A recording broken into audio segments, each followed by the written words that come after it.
Hubo una época en la que la televisión no solo era ruido de fondo, era magia.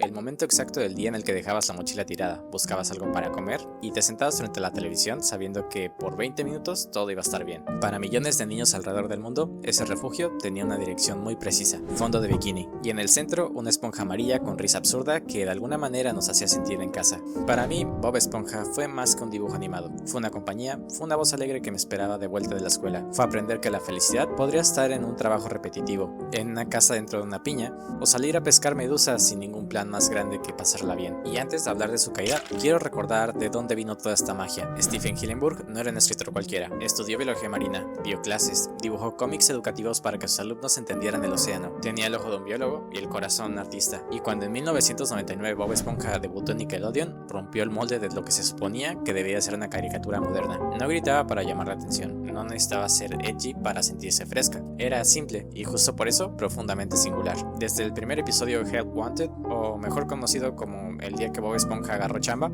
quedó claro que este sería un mundo que tenía sus propias reglas. La serie le hablaba a todos los niños, con colores vivos, energía y chistes físicos, y para el público más adulto con referencias absurdas, pequeños guiños y una ironía suave que nunca te sacaba de la historia. La época dorada de Bob Esponja, por así decirlo, fueron las primeras 3 temporadas, y esto no fue un accidente, fue una mezcla precisa de guión, timing, música y un amor casi artesanal por la animación, además del gran entusiasmo y amor de un artista hacia su serie. Los fondos pintados a mano parecían respirar, tenían textura, manchas imperfectas, eran cuadros, no pantallas, y esa calidez se sentía incluso si no sabías nada de la técnica de color o composición. Prácticamente, encender la tele y mirar las primeras temporadas de Bob Esponja se sienten como 20 minutos de ir a la playa, ya que tanto la música como la animación nos transmitían esa vibra submarina como si de verdad estuviéramos debajo del agua. Capítulos icónicos como la pizza de Don Cangrejo, en el que Bob y Calamardo cruzan un desierto que no debería estar ahí, defendiendo una pizza que el cliente ni siquiera valora, tienen un encanto único, ya que lo fácil hubiera sido hacer un remate bobo, pero el episodio elige la dignidad. Calamardo, el gruñón de siempre, hace lo correcto. Calamardo defiende a Bob Esponja y se da cuenta que en realidad la verdadera pizza son los amigos. Y ahí entendí que esta serie podía ser absurda y al mismo tiempo muy humana. Otro ejemplo grande es Rock Bottom o El Abismo, mi episodio favorito, no solo por ser increíble, sino que gracias a ese episodio este canal existe. Pero eso ya es una historia diferente. ¿Quién no recuerda a Bob Esponja en una ciudad en donde todo parece hostil y nada funciona como debería? Es comedia, sí, pero también es una sensación universal de estar fuera de lugar, de ese peligro de estar fuera de casa y de esa sensación de peligro que fácilmente podríamos sentir de niños en algún lugar desconocido. Este episodio sin duda me enseñó que el humor puede convertirse en incomodidad y que la risa a veces puede llegar después de un suspiro. Otro gran ejemplo es La Banda de los Tontos, en donde Calamardo dirige una banda imposible y contra toda lógica la banda es todo un éxito, tocando Sweet Victory. Ese momento no solo es divertido, es catártico. Es el triunfo de un personaje que por un segundo consigue lo que siempre deseó, y es por eso que esa escena aún vive en la cabeza de tanta gente, porque no solo es música, es un deseo cumplido. Además, Bob Esponja no solo es icónico por la gran serie, sino que también es una enorme fábrica de memes. Si alguna vez alguien te pidiera mencionar al menos 3 series que se han convertido en una gran fábrica de memes, Bob Esponja por lo menos entraría dentro de la lista. Y llegó 2004, Bob Esponja la película. Como dato curioso, para Stephen Hillenburg, este hubiera sido el final correcto de la serie. Una retirada en su punto más alto, con humor, aventura y una idea clara de quiénes o qué eran los personajes en ese entonces. Asimismo, también recuerdo que cuando la vi, sentí que era un broche de oro, algo que había sido especial. Pero, como siempre, Nickelodeon no quiso cerrar el telón. El éxito era demasiado grande y la serie continuó. Todo esto sin su creador en el timón. Y poco a poco todo comenzó a cambiar. Este cambio no fue de un día para el otro, pero se sintió. Y aquí entra mi opinión, y lo digo sabiendo que a algunos no les va a gustar. Con el cambio de era, la serie perdió su núcleo emocional. El humor se volvió más estridente, más grotesco, más inesperado. Bob Esponja pasó de ingenuo a irritante. Patricio pasó de ser encantador a solamente estúpido. Calamardo dejó de tener sus pequeñas victorias y sus momentos icónicos junto a Bob Esponja, para simplemente convertirse en un blanco constante de molestia y de burlas hacia él. Empezaron a aparecer episodios que parecían construidos alrededor de una sola mueca, un solo grito y un solo chiste, estirándolo más allá del chiste. Y cuando eso pasa, el corazón se va perdiendo entre todas las costuras. Una persona escéptica e inteligente podría decir, es una serie para niños, no le des tanta importancia. Además, no solo eso, estás viendo la serie con ojos de nostalgia. Las personas de hoy la disfrutan tal cual como tú la disfrutaste en su momento, y es un punto bastante válido. La televisión cambia, los ritmos cambian, y la audiencia cambia. Tal vez yo lo llamo caída, pero para otros solo es una evolución. Pero incluso aceptando eso, hay una diferencia grande entre cambio y desgaste. Cambiar es explorar nuevas formas de contar,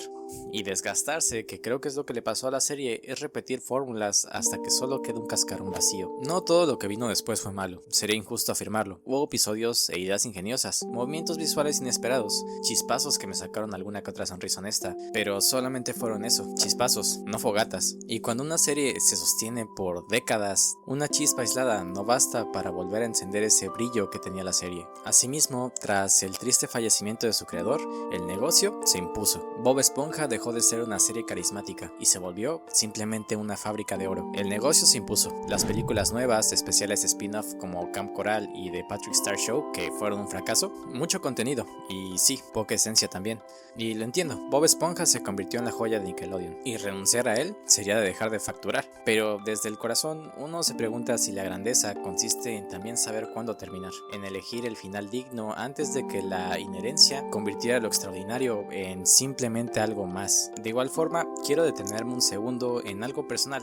Yo era de esos niños que repetía frases de la serie con sus amigos, que cantaba el opening sin vergüenza, que entendió viendo a Bob Esponja feliz por un trabajo monótono, que la alegría no siempre viene de ganar grandes batallas, sino de hacer algo pequeño pero significativo. Es por eso que duele, porque estás viendo una serie que perdió su brillo, estás viendo una parte de tu infancia desdibujarse, y lo digo sabiendo que para muchos niños de hoy Bob Esponja ya no significa nada, y me pone triste que nuevas generaciones no puedan compartir ese mismo sentimiento que alguna vez la serie nos transmitió a nosotros. Además, esto no quiero que sea como una crítica que invalida todo el trabajo de la serie. Me gustaría que lo tomaran más como la experiencia de alguien que vio nacer esta historia y con los años se sintió cómo fue cambiando con el transcurso del tiempo. La última vez que miré algún episodio de la serie, honestamente me sentí un poco raro. Me desconcertaron. Tramas que buscan el asco fácil, humillaciones sin un contrapeso emocional, gritos que simplemente sustituyen el ingenio. Y si algo muy grande que se le recalca a la era dorada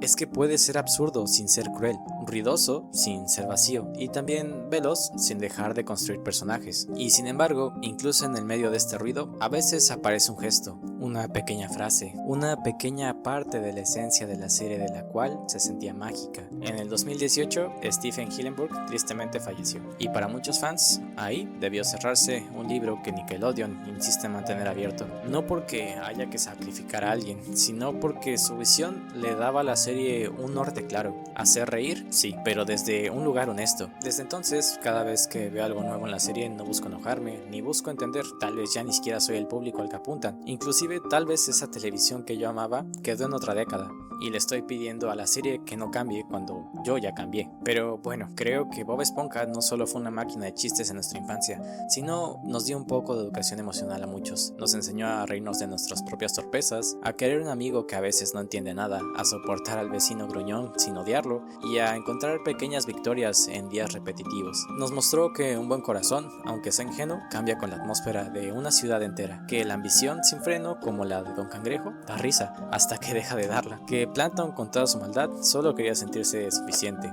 Creo que son esos momentos de humanidad que la serie nos regala, que cuando aparecen te abrazan y cuando desaparecen nos dejan con un poco de ruido. Asimismo, como dato curioso, muchos efectos de sonido de la serie se grabaron con objetos reales, y creo que esa artesanía se siente. Y otro, en alguno de los mejores episodios nacieron ideas muy simples desarrolladas con paciencia en la sala de un guión, y creo que esa paciencia es quizá lo que más extraño. Asimismo, recorro mentalmente más episodios y entiendo por qué dejaron huella. Por ejemplo, Muriendo por Pastel, con su humor negro pero finísimo final. La caja secreta, que en el fondo habla de la privacidad y la confianza. Solo un buen bocado, donde una obsesión mínima se vuelve una epopeya. Todos comparten algo, desde el absurdo cuentan algo reconocible, algo que nos hace conectar con los personajes, emociones humanas y risas sinceras que alguna vez nos dio la serie. Hay quienes dirán que estoy comparando lo mejor del pasado con lo peor del presente, y trato de no hacerlo. También tengo momentos favoritos de etapas nuevas, pero si pongo una balanza, el peso emocional de las primeras temporadas aplastan cualquier defensa contra cualquier nuevo episodio.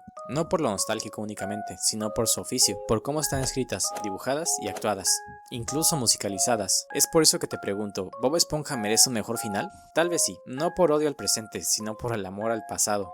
Porque terminarlo a tiempo sería una forma de respeto a la historia, a los creadores, al público viejo y al nuevo. Y un final digno no borra lo que se vivió después, tal vez lo acomodaría de manera ingeniosa, pero también es inevitable aceptar que tal vez no habrá un final, que vivirá como lo que ya es, un icono que se rehace cada año, que prueba cosas, que acierta a veces y falla muchas otras. Y bueno, creo que si es el destino, al menos me gustaría que la serie no olvidara que hacer reír es realmente lo importante. Y para finalizar, me gustaría que entendiéramos por qué Bob Esponja tuvo éxito, no con cifras ni con números de audiencia, sino con ese recuerdo en donde me dirigí a la sala de mi casa a la hora de la merienda con el uniforme arrugado, a reírme de chistes que hoy me harían sonreír, a los momentos en el que no existían las redes, ni las métricas, ni las discusiones infinitas, solo una esponja feliz corriendo a trabajar porque amaba lo que hacía. Y entiendo algo, el éxito de Bob Esponja no solamente fue una cifra, fue una sensación, la de respirar hondo y saber que por un rato todo iba a estar bien. Y su caída, si queremos llamarla así, no fue el día que cambió el showrunner, ni en el momento que un episodio dejó de gustar, fue más bien el momento en donde dejamos de sentir con esa misma intensidad. Pero bueno,